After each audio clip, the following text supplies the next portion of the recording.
সম্মানিত মুসল্লিয়ানে কেরাম, কাছের দূরের ভাই বোনেরা যারা লাইভ প্রোগ্রাম দেখছেন, সবাইকে আহলে হাদিস তাবলীগ ইসলামের পক্ষ থেকে আজকের মাসিক অনুষ্ঠানে আহলান সাহলান জানাচ্ছি। আল্লাহ রাব্বুল আলামিন আমাদের এই শোনা এবং বুঝাকে আল্লাহ রাব্বুল আলামিন জন্য পরকালে পাথর হিসেবে গ্রহণ করেন। যারা উপস্থিত হয়েছেন, আল্লাহ রাব্বুল আলামিন আমাদেরকে ভালো করে শোনার বুঝার তৌফিক দান করুন।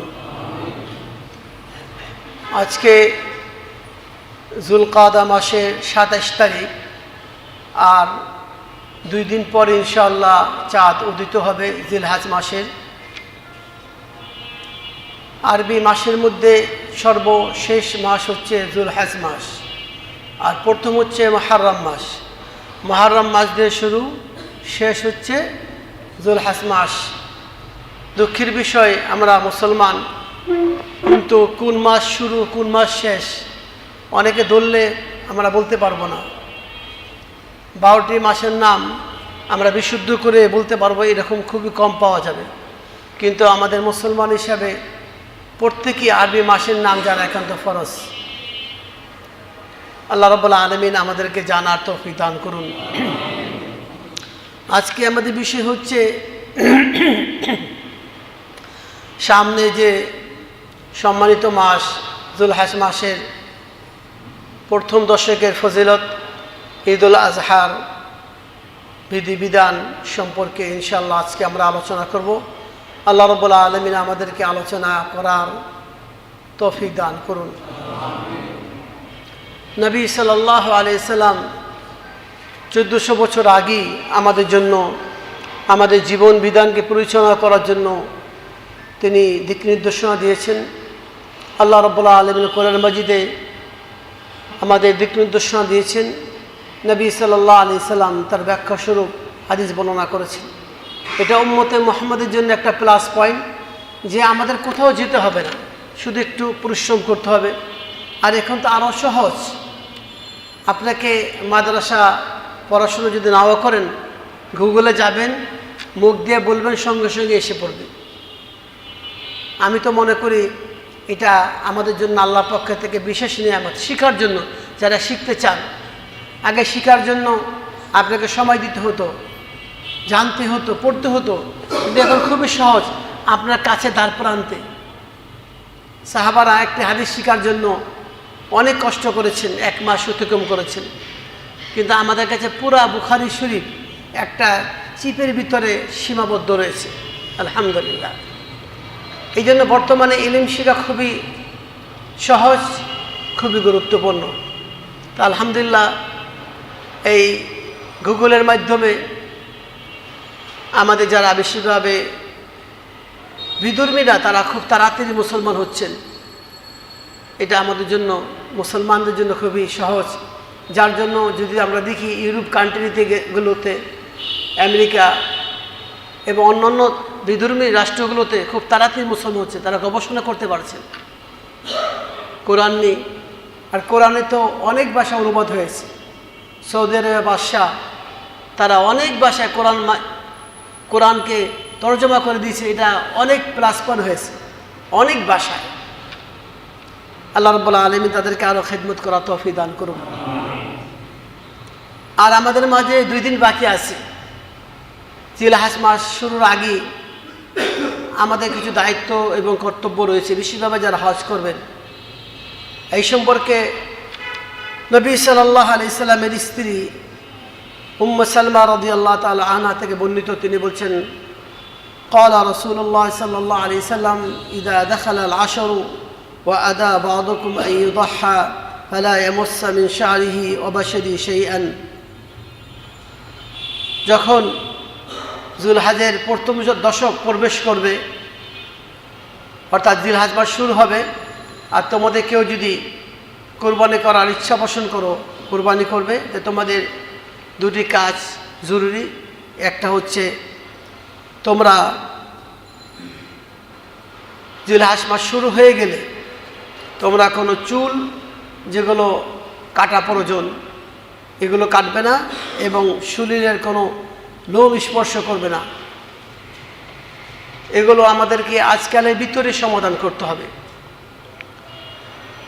অন্য একটি রিওয়ায়াতে রয়েছে মান রাআ হিলাল দিল হজ্জা, যে ব্যক্তি দিল হজ মাসের নতুন চাঁদ দেখবে, নতুন চাঁদকে বলা হেলাল, আর এমনি সাধারণত চাঁদকে বলা কামার। নতুন চাঁদ কেউ যদি দেখে, ও আরাদা আন ইউদহা ফালা ইয়াখুয মিন শা'রিহি ওয়ালা মিন আসফারিহি, সে যেন তার কোনো চুল স্পর্শ না করে এবং নখ যেন না কাটে। তাহলে আমাদের এর আগেই আমাদের এইগুলো কাটতে হবে। এবং বিশেষভাবে এটা যারা কোরবানি দিবেন তাদের জন্য অবশ্যই কর্তব্য। কিন্তু কেউ যদি কোরবানি দিতে না পারেন আর তারা যদি এই আমলটা, এটা কিন্তু সুন্নত, আমরা অনেক সময় এটাকে নর্মাল মনে করি যে এইটা করলে কী লাভ।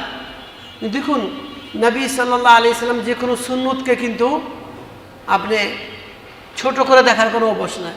এবং নবী সাল্লাল্লাহু আলাইহি সাল্লামের সুন্নতগুলোও কিন্তু ফরজ, কারণ আল্লাহ রাব্বুল আলামিন নবীর আদেশকে পালন করতে বলতে পালন করা ফরজ।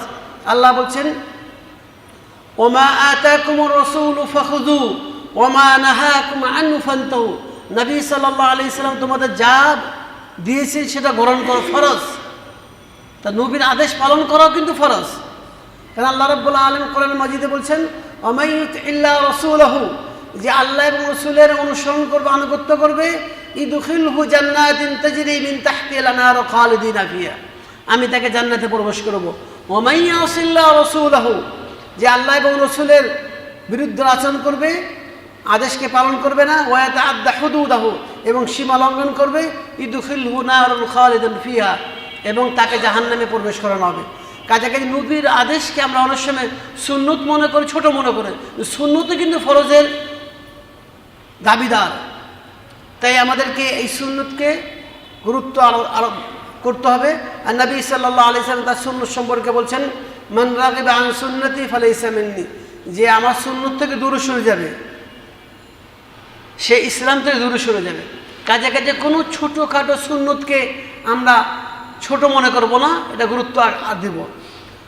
এখন যারা কুরবানি করতে পারবে না তারা যদি এই আমলটা করে তাহলে অনুপভাবে তাদের একই অবস্থা হবে। এই সম্পর্কে আব্দুল্লাহ বিন আমর থেকে হাদিস, ক্বালা রাসূলুল্লাহ সাল্লাল্লাহু আলাইহি সাল্লাম উমিরতু বিয়াউমিল আযহা ঈদান, আল্লাহ রাব্বুল আলামিন আমাদেরকে আদেশ করেছেন ঈদুল আযহাকে যে ঈদ হিসাবে পালন করার জন্য। জাআলাল্লাহু লিহাদিল উম্মাহ, এই উম্মতের জন্য ঈদুল আযহাকে ঈদ হিসাবে আল্লাহ রাব্বুল আলামিন আখ্যায়িত করেছেন। ক্বালা লাহু রাজুলুন ইয়া রাসূলুল্লাহ, ইয়া আল্লাহর রাসূল আরাআইতা ইল্লাম আজিদ ইল্লা মানিহাতাল উনসা, বললেন ইয়া আল্লাহর রাসূল কুরবানি করা তো খুবই গুরুত্বপূর্ণ, কিন্তু আমার কিছু নেই, একটা ছোট বাচ্চা আছে যার বয়স হয়নি, আমি কি তাকে জবাই করতে পারবো? আফা আযহি বিহা, তো নবী সাল্লাল্লাহু আলাইহি ওয়াসাল্লাম বললেন না, কারণ জবাই করার জন্য, কোরবানি করার জন্য শর্ত আছে। বকরি বা দুম্বা 1 বছর থেকে 2 বছর প্রতি হতে হবে, গরু 2 থেকে 3 বছর হতে পারে, কিন্তু যদি দাঁত না ওঠে এবং যদি তার বয়স না হয় তা করা যাবে না। তো নবী সাল্লাল্লাহু আলাইহি ওয়াসাল্লাম বলছেন যে না, বয়স না হলে, দাঁত না উঠলে করা যাবে না, তবে হ্যাঁ তুমি যদি একটা কাজ করতে পারো তাহলে তোমার সব পাওয়া যাবে, কোরবানি না করো। সেটা হচ্ছে ওয়ালাকিন খুয মিন শা'রিকা ওয়া আসফারিকা, তুমি যদি তোমার চুল, তোমার নখগুলো, এগুলো যদি তুমি চাঁদ ওঠার পর যদি তুমি স্পর্শ না করো, ওয়া তাকসি মিন শারিবাকা, মুখ যদি না কাটো, ওয়া তাহলিক আনিয়াতা, এবং তোমার এই নাভির নিচের এই চুল যদি তুমি স্পর্শ না কাটো, ফাযালিকা তামামা আযহিয়াতিকা ইনদাল্লাহ, তা আল্লাহকে তুমি পরিপূর্ণ কুরবানি সব পাবে। হাদিস আবু দাউদ, নাসাই, ইমাম ইবনে হিব্বান হাদিসটিকে সাহিহ বলেছেন, ইমাম যাহাবী তাকে সমর্থন করেছেন। যদি এই হাদিস সম্পর্কে সামান্য কিলকার রয়েছে হাদিস সম্পর্কে, কিন্তু অনেকে বলেছে বিশুদ্ধ হাদিস, সাহিহ হাদিস। কাছাকাছি যারা কোরবানি করতে পারবেন না তারা যদি এই আমলটি করেন তাহলে একই সব পাওয়া যাবে। আমরা চেষ্টা করব আমল করার জন্য।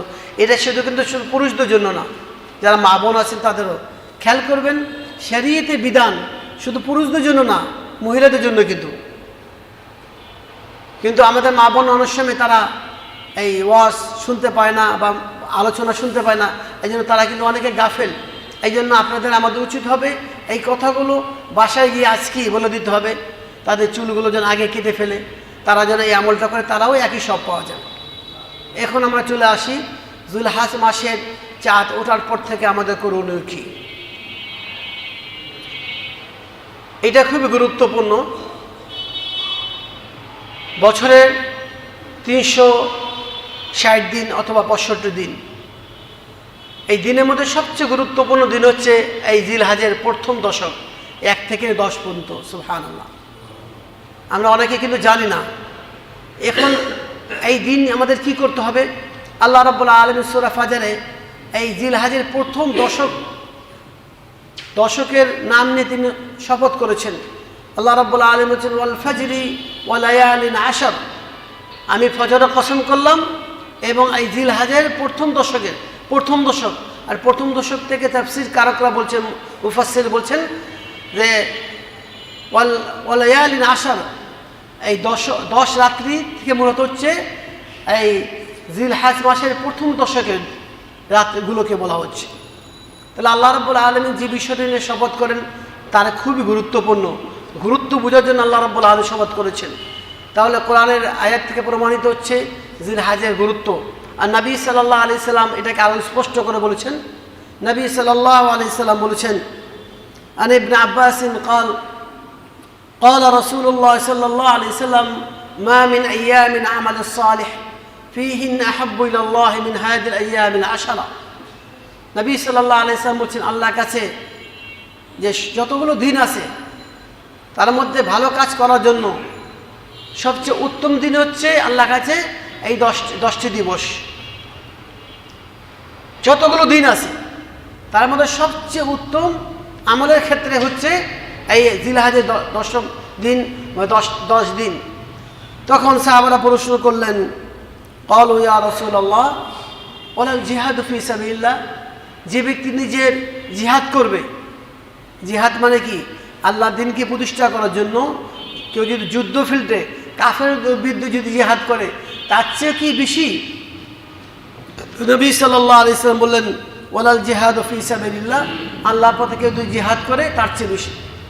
তবে তারপর বললেন, ইল্লা রাজুলুন খারাজা বিনাফসিহি ওয়া মালিহি ফালাম ইয়ারজি' মিন যালিক, রাওয়াহুল বুখারী।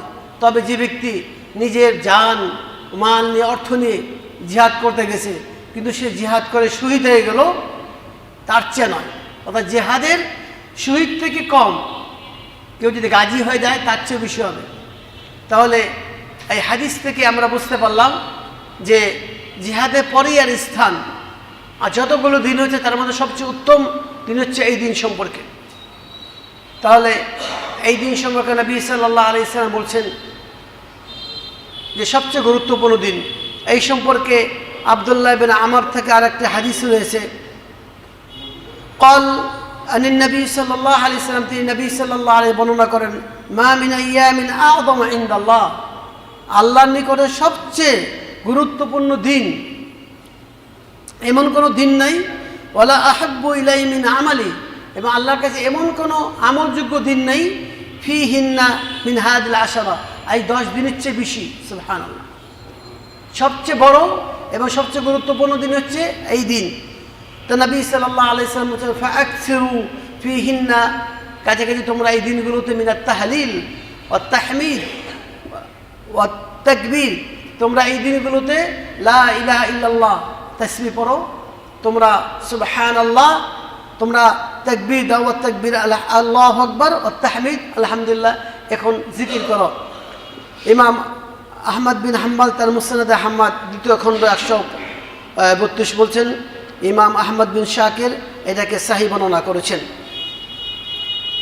আমরা বুঝতে পারলাম এই দিনগুলোতে আমাদের কি করতে হবে? বেশি করে তাসবিহ তাহলিল পড়তে হবে, জিকির করতে হবে। আর হাফসা রাদিয়াল্লাহু তাআলা আনহা, হাফসা বিনতে ওমর রাদিয়াল্লাহু তাআলা আনহা বর্ণিত, আর হাদিসে প্রমাণিত হচ্ছে নবী সাল্লাল্লাহু আলাইহি সাল্লাম তিনি জিলহজের প্রথম 10টি রোজা কখনো ছাড়তেন না। এই সম্পর্কে তিনি বর্ণনা করছেন, قالت 40 لم يكن يدع النبي صلى الله عليه وسلم, নবী সাল্লাল্লাহু আলাইহি সাল্লাম 4টি জিনিস কখনো ছাড়তেন না, 4টি আমল সবসময় করতেন। একটা হচ্ছে সিয়াম আশুরা, আশুরা দিবসের রোজা। এই সামনে জিলহজের পরের মাস হচ্ছে আশুরা দিবস রোজা। দ্বিতীয় নম্বর হচ্ছে বলে আশুর, এবং জিলহাজের 10টি রোজা সবসময় করতেন। ও সালাসাতা আইয়ামিন মিন কুল্লি শাহর, প্রত্যেক মাসে 3টি রোজা। ওয়া রাকাতান ক্বাবলা আল ফজর, আর ফজরের পূর্বে 2 রাকাত নামাজ তিনি কখন ছাড়তেন না। হাদিসটি বর্ণনা করেছেন ইমাম নাসাই এবং অন্যান্য গ্রন্থ হাদিসটি বর্ণনা রয়েছে। তাই হাদিস থেকে আমরা যেটা বুঝতে পারলাম, নবী সাল্লাল্লাহু আলাইহি ওয়াসাল্লাম 4টি আমল করতেন। একটি হচ্ছে তিনি মুহররমের আশুরা দিন রোজা রাখতেন, জিলহাজে 10টি রোজা রাখতেন, এবং প্রত্যেক মাসে 3টি সিয়াম পালন করতেন, 13, 14, 15, এবং ফজরের পূর্বে 2 রাকাত সুন্নত কখনো ছাড়তেন না। তাই আমরা এই কয়েকটি হাদিস থেকে সমন্বয়ে বুঝতে পারলাম যে নবী সাল্লাল্লাহু আলাইহি ওয়াসাল্লাম এই জিলহাজের 10টি দিনই তিনি জিকির আজকার করতেন এবং সিয়াম পালন করতেন, আমাদের করতে হবে। দেখুন, নবী সাল্লাল্লাহু আলাইহি ওয়াসাল্লাম প্রতি সপ্তাহে 2টি করে সিয়াম পালন করতেন, সোমবার, বৃহস্পতিবার। প্রতি মাসে 3টি করে, 13, 14, 15, এবং এইভাবে অনেক নফল রোজা করেছেন। অথচ আল্লাহ রাব্বুল আলামিন তার কিন্তু গুনাহ খাতা ক্ষমা করে দিয়েছেন, তাই না? তিনি তো না করলে পারতেন। তাই জন্য নবী সাল্লাল্লাহু আলাইহি ওয়াসাল্লাম 10টি সিয়াম পালন করেছেন। তিনি প্রতি মাসে 3টি রোজা রেখেছেন। তিনি এই সোমবার, বৃহস্পতিবার সিয়াম পালন করেছেন। তা আমাদের উচিত হবে আমাদের গুনাহগার বান্দাদেরকে আরও বেশি করার জন্য। নবী সাল্লাল্লাহু আলাইহি ওয়াসাল্লামের আমল আমাদেরকে চালু করা প্রয়োজন। তা আমরা এই জিলহাজের চাঁদ ওঠার থেকে নিয়ে আমরা চেষ্টা করার জন্য, আর বিশেষভাবে যে 10-এর মধ্যে একটা রোজার আছে, কেউ যদি রাখে, আল্লাহ রাব্বুল আলামিন তার পূর্বের এবং পরের অ্যাডভান্স 1 বছর পূর্বের এবং পরের 2 বছর গুনাহ খাতা মাফ করে দিবেন, সুবহানাল্লাহ। সেটা হচ্ছে আরাফাত দিবসের রোজা। আবু কাতাদা রাদিয়াল্লাহু তাআলা আনহু থেকে বর্ণিত, তিনি বলছেন, ক্বালা রাসূলুল্লাহ সাল্লাল্লাহু আলাইহি ওয়াসাল্লাম সিয়ামু ইয়াউমি আরাফা ইন্নী আহতাসিবু আলাল্লাহ আন ইউকাফফিরা আস-সানাতা আল্লাতী ক্বাবলাহু ওয়াস-সানাতা আল্লাতী বা'দাহু। রাওয়াহু মুসলিম। ইমাম মুসলিম তার বিশুদ্ধ গ্রন্থ সহিহ মুসলিম বর্ণনা করেছেন 1162 নম্বর হাদিস নম্বর। নবী সাল্লাল্লাহু ইরশাদ করেছেন, কেউ যদি আরাফাত দিবসে রোজা রাখে, একটি রোজা, অনলি ওয়ান, একটি রোজা রাখে, আমি আশা করছি আল্লাহর কাছে আইয়ুকাফফিরা আস-সানাতা আল্লাতী ক্বাবলাহু, তার পূর্বে বিগত, ওয়াস-সানাতা আল্লাতী বা'দা, অ্যাডভান্স 1 বছর আল্লাহ রাব্বুল আলামিন মোট 2 বছর গুনাহ খাতা ক্ষমা করে দিবেন। বলুন সুবহানাল্লাহ। এখন আমাদেরকে কি এই সুযোগ কি হাতছাড়া করা উচিত হবে? কি বলেন? কারণ দেখুন, আল্লাহ রাব্বুল আলামিন কত মেহেরবান। একটা সিয়াম পালন করবেন, 2 বছরের গুনাহ মাফ হয়ে যাবে। এটাকে কি করবে? আপনি মালিক করবেন? আপনি নিজে করবেন? আপনার বছরে 360 দিন, 720 দিনের মধ্যে একটা রোজা রাখাতে 720 দিনের সব দিবেন। এটা কেউ কিন্তু করবে না। আল্লাহ রাব্বুল আলামিন আমাদের সুযোগ দিয়েছেন। এই জন্য আসুন আমরা এই কাজটা সুযোগ করা দেয়।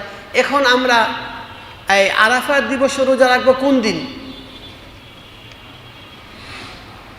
কারণ এখানে বলেছেন ইয়াউমা আরাফা।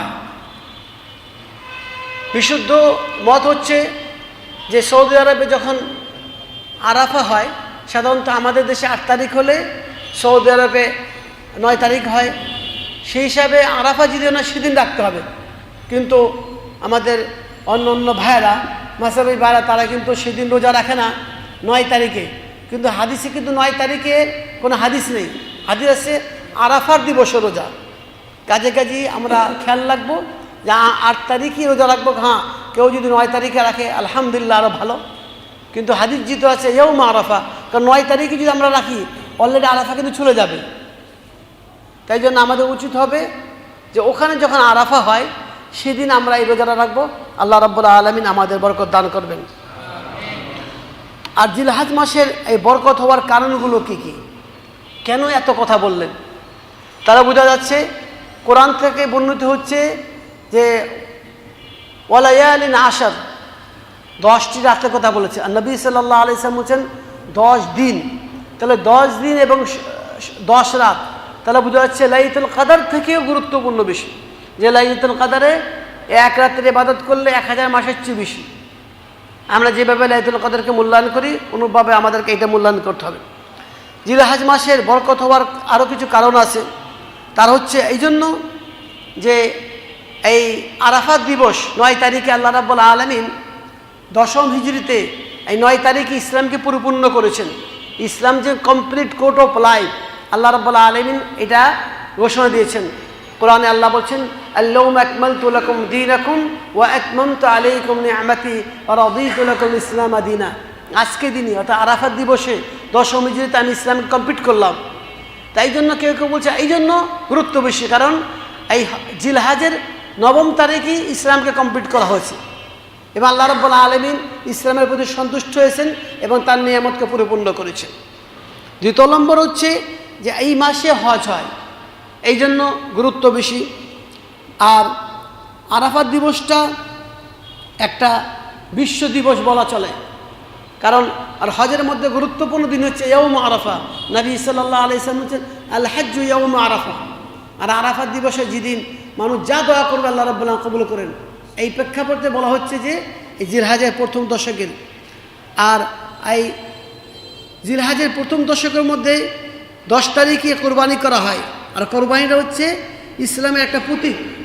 আল্লাহ বলছেন ওয়ালিকুল্লু উম্মাতিন জাআলনা মানসাকান লিয়াযকুরু ইসমাল্লাহ, যে প্রত্যেক উম্মতের জন্য আমি কোরবানি বিধান দিয়েছি এবং এটা আল্লাহকে স্মরণ করার জন্য। কাজে কাজে কে বলছেন যেহেতু কোরবানি এই 10ম তারিখে রয়েছে এই জন্য গুরুত্বপূর্ণ বেশি।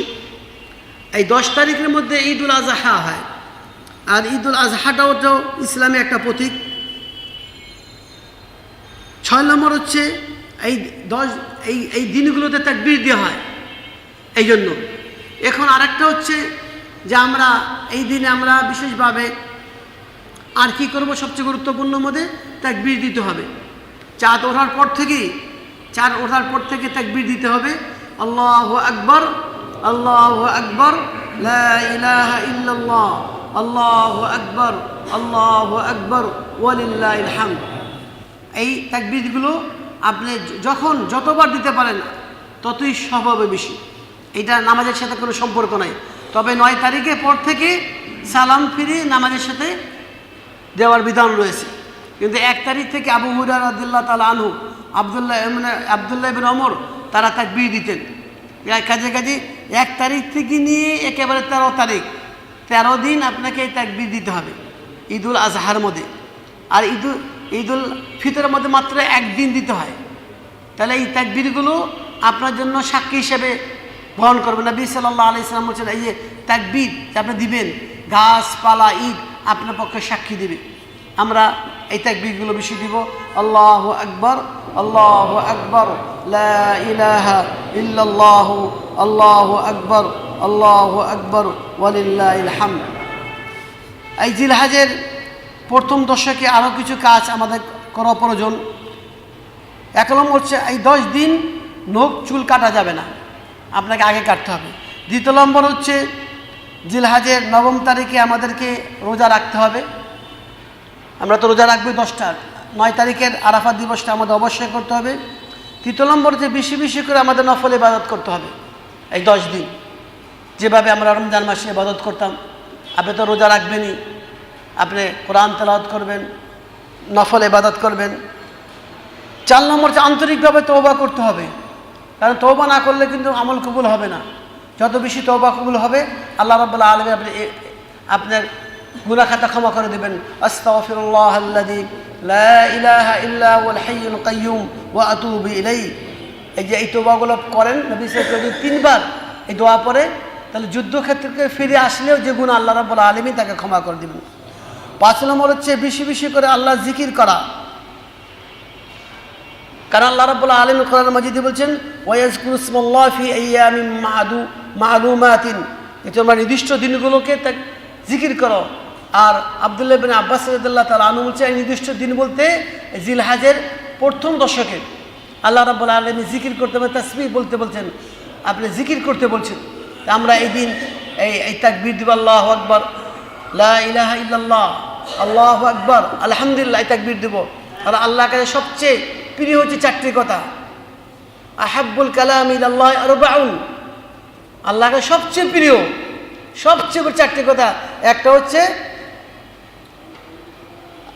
আলহামদুলিল্লাহ, লা ইলাহা ইল্লাল্লাহ, সুবহানাল্লাহ, আল্লাহু আকবার। এই চারটি কথা আল্লাহর কাছে সবচেয়ে প্রিয়। আল্লাহর কাছে যদি আমরা বলি সুবহানাল্লাহ, আলহামদুলিল্লাহ, ওয়া লা ইলাহা ইল্লাল্লাহ, আল্লাহু আকবার, তা আল্লাহ রাব্বুল আলামিন খুশি হয়ে যান। আমরা এই জিলহাজের এই 10ম দিনগুলোতে আমরা তাকবীর দিব। 7 নম্বর হচ্ছে সমর্থবান হলে কোরবানি করা ও 10 তারিখে আমল বেশি বেশি করা। আমাদের সমর্থ আমরা কোরবানি করব, আর কোরবানি যদি না করতে পারি তাহলে তো ভিন্ন কথা। আমাদের চেষ্টা করতে হবে কোরবানি করার জন্য, আর বেশি পরিমাণ তাকবীর পাঠ করা। 8 নম্বর। 9 নম্বর হচ্ছে যথাসম্ভব সকল গুনাহ থেকে বেঁচে থাকা। কারণ আপনি ভালো কাজ করবেন এবং সাথে সাথে গুনাহ করবেন, তাহলে কিন্তু আপনার আমলগুলোতে মাইনাস হবে। 10 নম্বর হচ্ছে সদকা করা বা আল্লাহর পথে দান করা। কারণ যত বেশি সদকা করবেন, আর সাদাকাত তুৎফল, বা সদকা করলে, দান খারাত করলে আপনার গুনাহ খাতা ক্ষমা হয়ে যাবে। 11 নম্বর হচ্ছে কোরআন তেলাওয়াত করা, যেভাবে আমরা রমজান মাসে কোরআন তেলাওয়াত করেছি। 12 নম্বর হচ্ছে নামাজের প্রতি যত্নবান হওয়া। আমাদেরকে 5 ওয়াক্ত নামাজ জামাতের সাথে আদায় করতে হবে। এটা হচ্ছে মোটামুটি জিলহাজের প্রথম দশকের আমাদের করণীয়গুলো। আমরা এখন চলে যাচ্ছি এই জিলহাজ ঈদুল আজহা সম্পর্কে।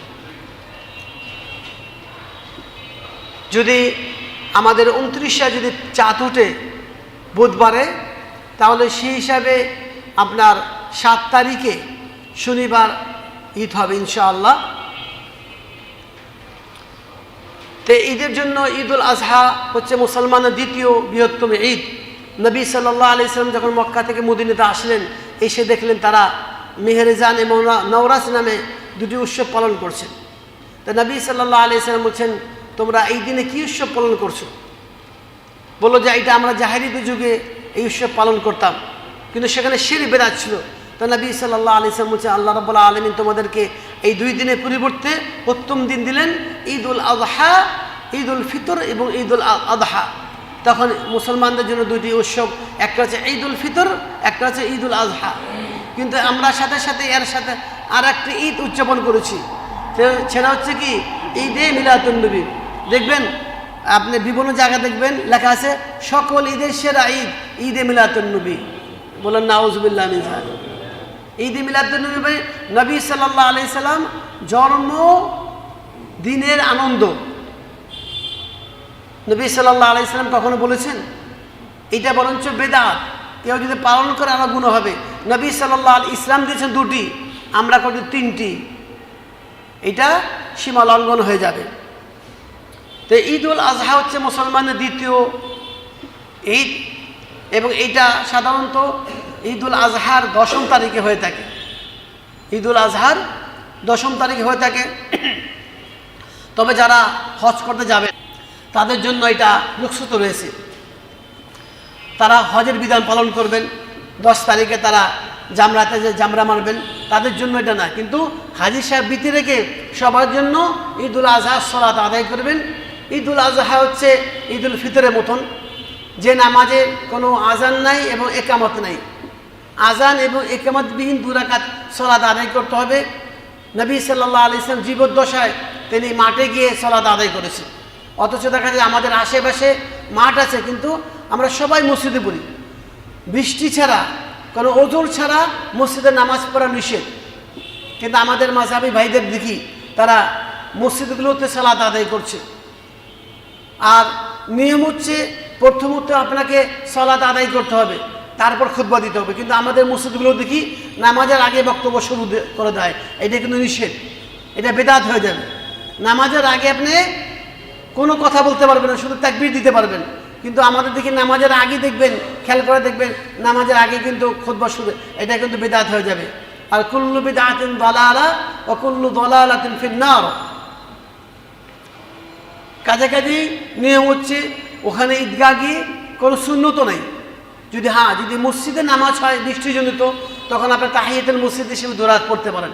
কারণ নবী সাল্লাল্লাহু আলাইহি ওয়াসাল্লাম বলেছেন, ইদা দাখালা মসজিদ, তোমাদের কেউ যদি মসজিদে হয় ফালা ইয়াজলিস হাত্তা ইউসাল্লি রাকাতান, কেউ যদি মসজিদে প্রবেশ করে সে 2 রাকাত নামাজ না পড়ে না বসে, সেই হিসাবে 2 রাকাত তাহিয়াতুল মসজিদ পড়া যাবে। তো ওখানে গিয়ে আমরা সালাত আদায় করব। আর শুধু পুরুষ না, মহিলা সহ সেখানে নামাজ আদায় করেছেন। এবং নবী সাল্লাল্লাহু আলাইহি ওয়াসাল্লাম তার স্ত্রীদেরকে এবং মহিলাদেরকে নিয়ে যেতে বলেছেন। অথচ দুঃখের বিষয়, আমাদের মুফতি সাহেবরা তারা ফটো দিচ্ছেন ঈদের মাঠে নাকি মহিলাদেরকে নিয়ে যাওয়া নিষেধ, এখানে নাকি আপনার ফিতনা শুরু হয়ে যাবে। অথচ দেখুন মাঠগুলো, আপনার শপিং সেন্টারগুলোতে, বাজারগুলোতে মহিলাদের নেওয়ার কোনো অসুবিধা নেই, কিন্তু মসজিদে মহিলা নিয়ে গেলে ফিতনা হয়ে যাবে, নাউজুবিল্লাহ মিন যালিক। এটা মারাত্মক ভুল আকীদা। যারা এটা করছেন, নবী সাল্লাল্লাহু নিষেধ করেছেন, লা তামনাউ ইমা আল্লাহ, যে তোমরা আল্লাহর বান্দীদেরকে মসজিদে নিয়ে যেতে নিষেধ করো না। নবী সাল্লাল্লাহু আলাইহি সাল্লাম এটা নিষেধ করেছেন, মানে যাওয়ার জন্য তোমরা পালন করতে নিষেধ করেছেন, যেতে অনুমতি দিতে বলেছেন। তো কাছাকাছি মহিলা সহ তারা যাবে, সেখানে গিয়ে তারা 2 রাকাত নামাজ পড়বে। এবং নবী সাল্লাল্লাহু আলাইহি সাল্লাম প্রথম রাকাতে সূরা আলা এবং দ্বিতীয় রাকাতে সূরা গাশিয়া পড়েছেন, এবং তারপর সংক্ষিপ্ত খুতবা হবে। এবং প্রতিরক্ত প্রথম রাকাতে 7 তাকবীর হবে এবং দ্বিতীয় রাকাতে সূরা ফাতিহার আগে 7 তাকবীর হবে। কিন্তু আমাদের মাযহাবী ভাইরা তারা কিভাবে পড়ে জানেন? তারা 6 তাকবীরে পড়ে। সূরা ফাতিহা শুরু তাকবীরে তাহরিমার পরে তারা 3 তাকবীর দেয়, আর দ্বিতীয় রাকাতে যখন তারা নামাজ পড়ে সূরা ফাতিহা শেষ, সূরা শেষ, রুকুতে ওঠার আগে, যাওয়ার আগে তাকবীর দেয়। এটা কোনো হাদিসে পাওয়া যাবে না। আপনার তাকবীর দিতে হবে আপনার সূরা ফাতিহা শুরুর আগে, আর তারা যেটা করছে সম্পূর্ণ হাদিসের খেলাফ। কাজে আমি আমার ভাইদের অনুরোধ করব, সুন্নত যেটা নাই বিরোধী কোনো কাজ করা আমাদের উচিত হবে না। আমরা এটা গুরুত্ব দিচ্ছি না। তারা বলছেন যে 6 তাকবীর আর 12 তাই না, নবী যা করবেন সেটাই করতে হবে। নবী সাল্লাল্লাহু আলাইহি সাল্লাম কি বলছেন? যে ওমা আতাকুমুর রাসূলু ফাখুযু ওমা নাহাকুম আনহু ফান্তাহু, রাসূল যে আদেশ করেন সেটা মানতে হবে। আল্লাহ রাব্বুল কোরআন মাজিদে বলছেন, ফালইহদারিল্লাযীনা ইখালিফুনা আন আমরিহি আন তুসিবাহুম ফিতনাতুন আও ইউসিবাহুম আযাবুন আলীম। আর নবী সাল্লাল্লাহু আলাইহি সাল্লামের যারা তোমরা বিরুদ্ধে আচরণ করো, তাদের উচিত হবে তারা যেন নবী সাল্লাল্লাহু আলাইহি সাল্লামের বিরুদ্ধে আচরণ না করে, তারা হয়তোবা দুনিয়াতে ফিতনা হবে এবং পরকালে তাদের আযাব হবে। কাজে নবী সাল্লাল্লাহু আলাইহি সাল্লাম যা করতে বলেছেন সেটাই আমাদের করতে হবে। এখন আমরা সংক্ষিপ্তভাবে কোরবানির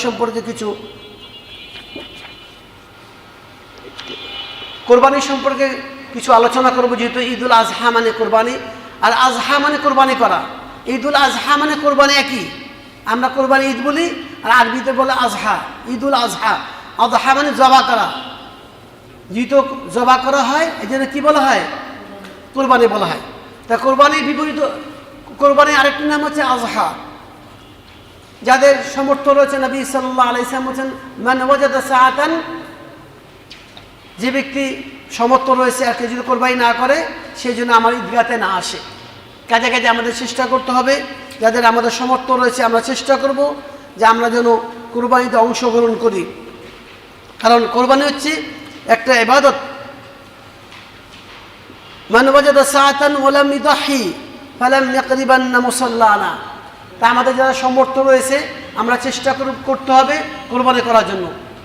আমি মনে করি আমরা সবাই কোরবানি করতে পারি, কেউ বাকি রাখার প্রয়োজন নাই। কারণ কোরবানি আপনাকে 1 লক্ষ 2 লক্ষ টাকা দিয়ে গরু দিতে হবে তা না, আপনি একটা ছাগল দিতে পারেন। আমি সৌদি আরবে দেখেছি, তারা কিন্তু আমাদের মতন গরু দেয় না, তারা একটা দুম্বা দিয়ে দেয়। তা আমরা চেষ্টা করলে একটা ছাগল 10, 15 বা 20 হাজার টাকার মধ্যে করতে পারি। তা আমি মনে করি সবারই সামর্থ্য আছে যে আমরা কোরবানিতে অংশগ্রহণ করার জন্য। আমরা অনেক সময় গোস্ত খাওয়ার জন্য কিন্তু কোরবানি করি। অ্যাকচুয়ালি কোরবানি কিসের জন্য করতে হয়? আল্লাহকে সন্তুষ্ট করার জন্য। আল্লাহ রাব্বুল আলামিন কোরআন মাজিদে বলছেন, লা ইয়ানালুল্লাহু লুহুমুহা ওয়ালা দিমাউহা ওয়ালাকিন ইয়ানালুত তাকওয়া মিনকুম। আল্লাহ রাব্বুল আলামিনের কাছে তোমাদের কুরবানির রক্ত এবং গোশত পৌঁছে না, কি পৌঁছে? তোমাদের তাকওয়া। তাহলে আমরা কিসের উদ্দেশ্য করব? আল্লাহকে খুশি করার জন্য, মানুষকে দেখানোর উদ্দেশ্য নেই যে আমি 10টা কোরবানি দিলাম, আমি অমুক দিলাম না। আল্লাহকে খুশি করার জন্য কোরবানি করতে হবে। আল্লাহ রাব্বুল আলামিন কোরআন মাজিদে বলছেন, কুল ইন্না সলাতি ওয়া নুসুকি ওয়া মাহইয়ায়া ওয়া মামাতি লিল্লাহি রাব্বিল আলামিন।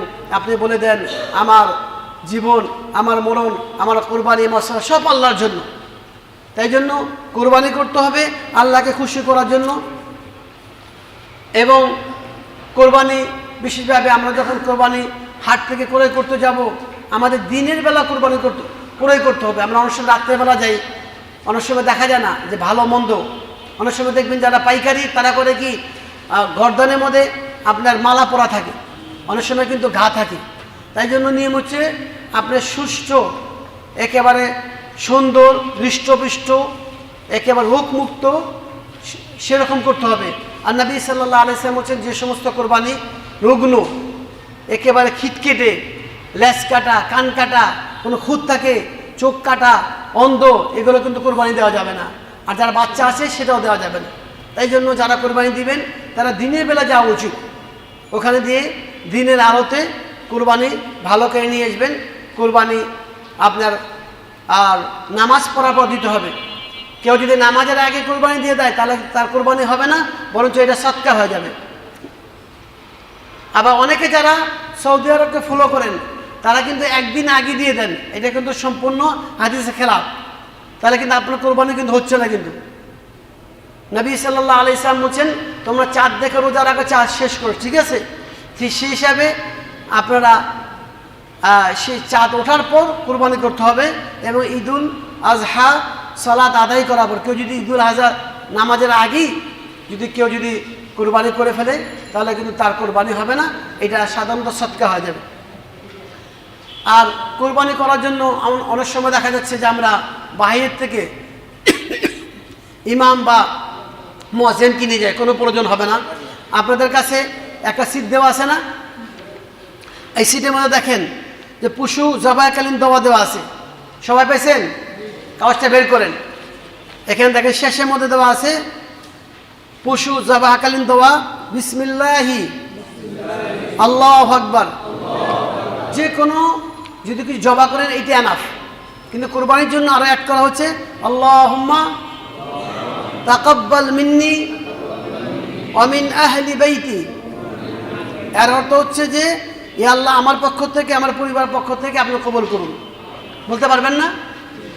তবে যারা একটু পারেন আরো পড়তে পারেন যে ইন্না সলাতি ওয়া নুসুকি ওয়া মাহইয়ায়া ওয়া মামাতি লিল্লাহি রাব্বিল আলামিন লা শারীকা লাহু ওয়া বিযালিকা উমিরতু ওয়া আনা আউওয়ালুল মুসলিমিন ইন্নী ওয়াজ্জাহতু ওয়াজহিয়া লিল্লাযী ফাতারাস সামাওয়াতি ওয়াল আরদা হানিফা ওয়া মা আনা মিনাল মুশরিকিন।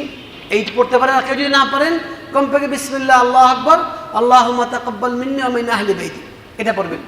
তবে আমাদের দেখা যাচ্ছে যে অনেকে 7 নাম নিয়ে কোরবানি করেন। 7 নাম নিয়ে কোরবানি করতে এটাকে বাধ্যতামূলক না।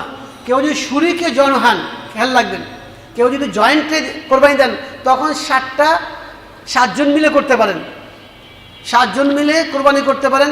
এই সম্পর্কে হাদিস হচ্ছে আন জাবিরিন আন্না নবী সাল্লাল্লাহু আলাইহি সাল্লাম قال আল বাকরাতু আন সাবআতিন ওয়াল জাযুর আন সাবআতিন, যে গরুতে 7 জন এবং উটে 7 জন শরীক হতে পারে। কিন্তু মনে করেন আপনি একা দিবেন মালিক, এখানে পরিবার পক্ষ থেকে আল্লাহুম্মা তাকাব্বাল মিন্নি ওয়া মিনা সব, যদি আপনার পরিবারে 100 জন লোক হয় 100 জন আপনি কোরবানি দিতে পারবেন। আর 7 জন হচ্ছে 7 শরীকের মধ্যে, যদি 7 জন ফ্যামিলি মিলে যদি দেন তাহলে একটা গরু বা একটা উটে দিতে পারবেন। 7টা নাম হতে হবে শর্ত না, আপনি একজনে একটা দিতে পারেন।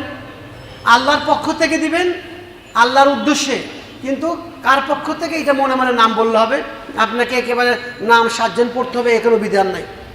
আপনাকে এই ইয়াটা কেবলা দিকে উত্তর দক্ষিণ দিকে মুখটা করে, পশ্চিম দিকে কেবলা দিকে আপনার চাকু দেখে ধারালোভাবে আপনাকে সেবা করতে হবে। তো এইভাবে আপনি নিজে কোরবানি নিজে করবেন, এর জন্য আপনার ভাড়াটা লোক কোনো প্রয়োজন নেই, কারণ নিজেরটা নিজে করতে পারলে এটা বেটার হবে।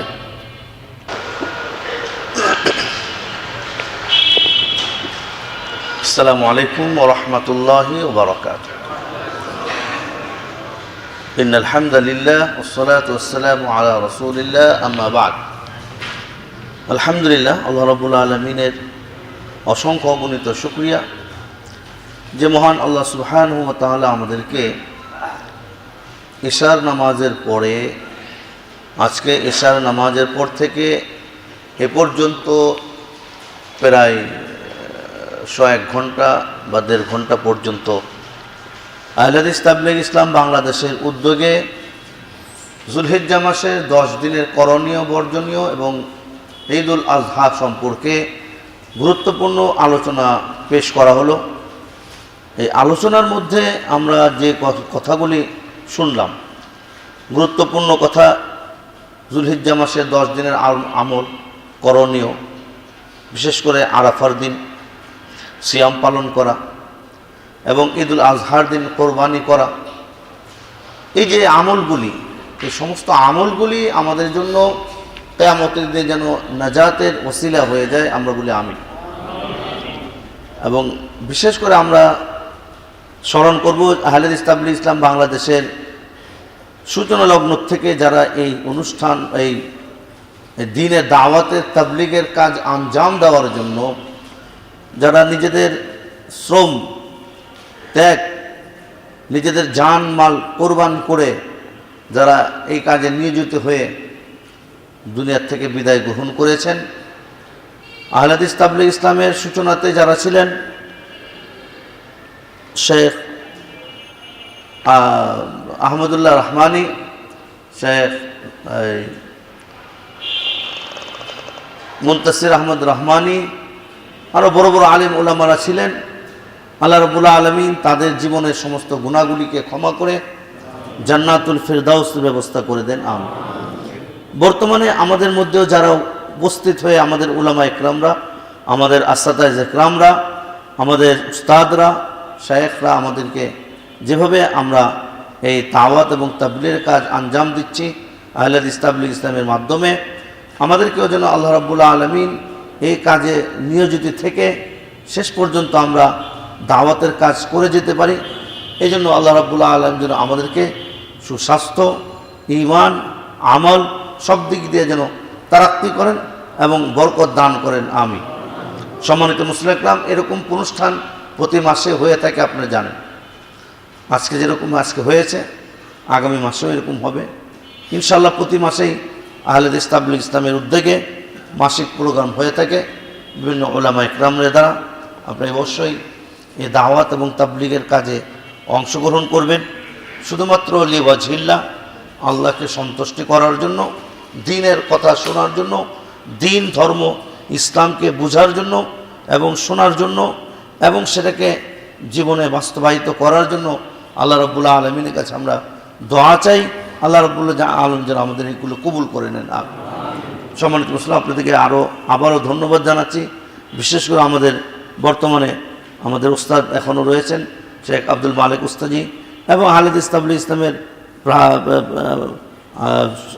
আমির শেখ শামসুদ্দিন সিলেটি উস্তাজিও আছেন এবং ভারপ্রাপ্ত আমির শেখ আব্দুস সামাদ আল মাদানী এবং আমাদের মধ্যে আরও যারা উলামা ইকরাম রয়েছেন, তাদের মাধ্যমে এই দ্বীনের কাজ আঞ্জাম দেওয়া হচ্ছে। অবশ্যই আপনাদের সহযোগিতার প্রয়োজন, জান এবং মাল উভয়টাই আপনারা এই রাস্তায় দিয়ে যাবেন, যাতে করে কিয়ামতের দিন আল্লাহ রাব্বুল আলামিন এই জান এবং মালের বদৌলতে জান্নাতুল ফিরদাউস নসিব করেন, আমিন। অসংখ্য ধন্যবাদ, অসংখ্য আপনাদেরকে আহলান সাহলান আহলে হাদিস তাবলীগ ইসলামের পক্ষ থেকে ধন্যবাদ জানিয়ে আজকের এই প্রোগ্রামের অনুষ্ঠান আমরা ইতি টানব। আল্লাহ রাব্বুল আলামিন আমাদের এই অনুষ্ঠানকে কবুল করে নেন।